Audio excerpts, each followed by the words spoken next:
Nuestro invitado capital es don Juan Ignacio Crespo y ustedes ya le conocen seguramente. Hoy es un día especial para él porque ya ha concluido y ya presenta un trabajo que resume la exploración, el análisis económico de los últimos años. Don Juan Ignacio Crespo, bienvenido a nuestro programa.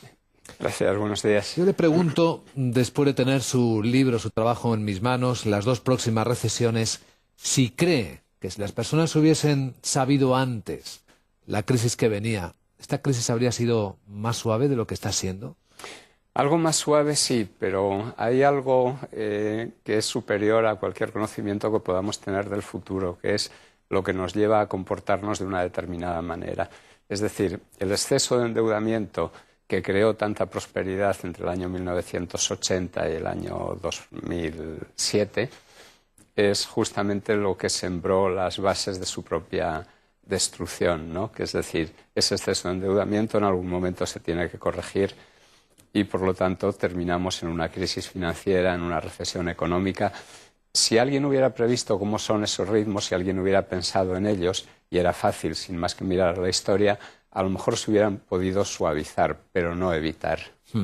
Vemos, don Juan Ignacio Crespo, que usted ya no está en esta crisis, sino que está en las dos próximas recesiones que vienen. ¿Dos más van a venir de forma más o menos inmediata, aparte de esta? ¿Son diferentes? Bueno, la primera de ellas, yo creo que ya estamos todos, es esta, me ha pillado el toro porque en lo que escribí el libro se presentó una de las dos recesiones, al menos en Europa o al menos en España, ¿no? Todo el aspecto de los datos económicos que se conocen del último trimestre de 2011 y del primero del 2012 apuntan a una Europa de conjunto en recesión y a España, por supuesto, ¿no?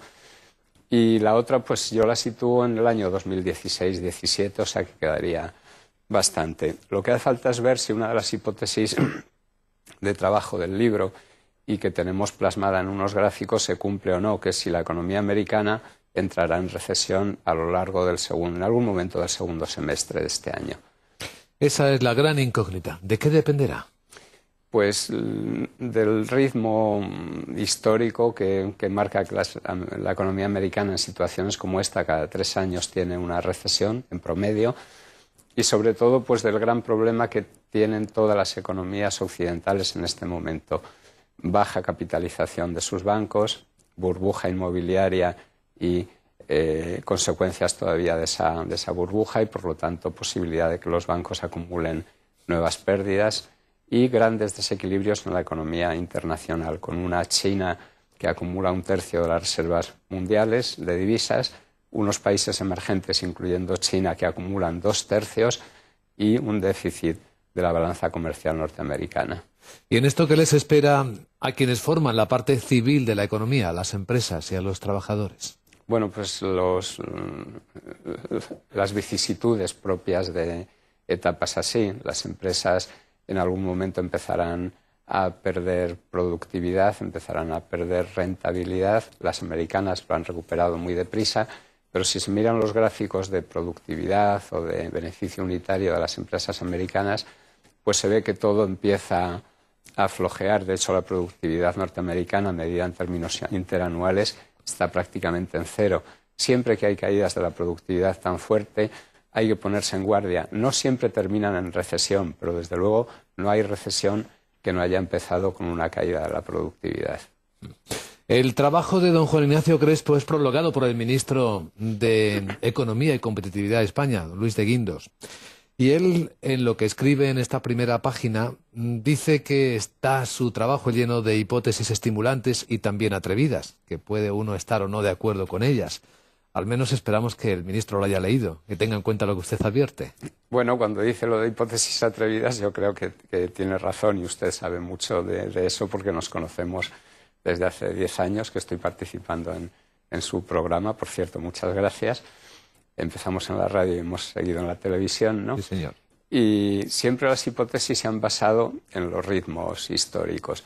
Y eso te da una hoja de ruta confusa, no completamente clara, pero al menos una hoja de ruta, al menos un mapa, frente a quien sin más va tratando de analizar los datos que salen día a día con el riesgo, claro, de ahogarse, de perderse entre esos datos. Obviamente el ministro, al prologar mi libro, pues lo que ha hecho es gala de una gran amplitud de miras, porque cuando prologas algo parece que te comprometes y en absoluto. Él simplemente dice que esto es interesante discutirlo y luego cada uno por su lado, ¿no? Es más, le discutiría a usted muchas cosas, supongo. Efectivamente, y él a mí, pero esto es un gesto de cortesía y de visión amplia de lo que es el mundo.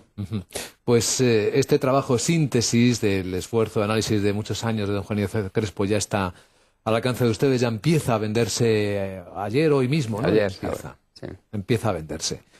Y lo que nos preguntamos todos es si las próximas ediciones llevarán algún añadido, algún anexo, tal y como va de veloz este proceso de la crisis. Sí, bueno, como le he dicho, me ha pillado el toro cuando empecé a hablar con la editorial hace un año. Esa primera recesión no se veía, la economía iba bastante bien a principios de año en todo el mundo. Un mes, en abril del año pasado, ya empezó a flojear y lo comentamos aquí, ¿no? Pero claro, en lo que se hizo el libro y demás, la primera recesión en Europa al menos se presentó, con lo cual al ritmo que van los acontecimientos, alguien me ha reprochado que bailo la fecha, por ejemplo, de entrada en vigor del mecanismo de estabilidad europeo, pero claro, es que mientras lo escribía hemos tenido dos fechas, claro, 2013 y luego mediados de 2012, en fin, esas cosas son peccata minuta, pero sí que puede haber hasta la siguiente edición acontecimientos importantes que obliguen no a modificar lo esencial, porque yo aquí establezco lo que llamo chartismo histórico. Es una manera de utilizar el chartismo no con series de corto plazo, sino con series de larguísimo plazo, lo más que se pueda, ¿no? Con mayor perspectiva. Y yo creo que eso es el eje y lo fundamental del libro, aparte de tratar otros temas como el de la democracia del dinero frente a la democracia de los votos, lo que se vota en bolsa todos los días con el dinero frente a lo que se vota cada 4 años en las urnas, y trato de hacer ver que eso es algo tan viejo como el mundo y que esas dos democracias, la censitaria y la del dinero y la de los votos, se han ido combinando desde que existe el mundo, incluso antes de que hubiera democracia, por las cortapisas que los banqueros le ponían a gobiernos que eran obviamente no democráticos, como correspondía a la época. ¿En quién estaba pensando don Juan Ignacio? ¿A quién quería hacerle ver esto cuando escribía este texto? Pues no se ha malvado a todos en general. Yo creo que hay muchas quejas de ese tipo sin pensar en que ya a Carlos V sus banqueros le coartaban las iniciativas, que desde que el mundo es mundo, las guerras había que financiarlas y esa financiación correspondía a quien tenía dinero, a los banqueros de la época. Incluso hace poco leía cómo el Reino de Mallorca entró en una crisis financiera tremenda en el siglo XIV y enviaron un banquero desde Barcelona que directamente asumió el puesto de lo que hoy sería el ministro de Hacienda, ¿no?